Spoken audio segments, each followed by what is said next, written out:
Hello folks, this is a video of instant pot panel repair. There are a few videos on the internet for opening this up and getting to a point where you got this lid out. I just wanted to carry forward and show how you can replace the panel only as well. Everything has been fine with this. I just thought I should get this replaced. It was left on a stove, so you can see it got melted here. I wasn't sure if it's easily replaceable, so wanted to give it a shot and see if I can order this and replace it myself. So it's relatively very easy than I thought. You just have to open up the screws on this and take the whole thing out. So I'm gonna show you in this video how you can do that. So I already took these two screws out.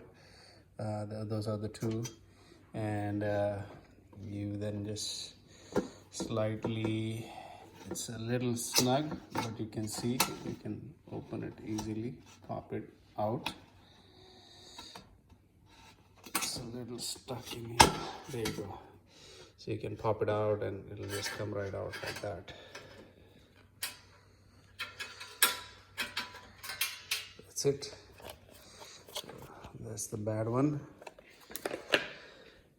And we're gonna replace it with this new one we got.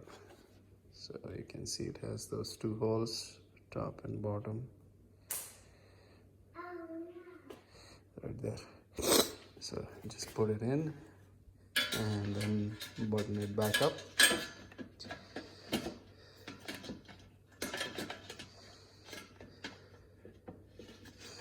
So I'm gonna link the other videos I used to do all of this, and that should be it. So I'm just gonna get this done. That's it, I guess. I hope it helps other folks who want to just replace this panel of Instant Pots. You can get a cheaper one on eBay or other sites. I got this one for about 15 bucks, I think. Shipping was free. I still added like a $3 insurance for 2 years, so it should be covered that way. All right, that should be it. Thanks.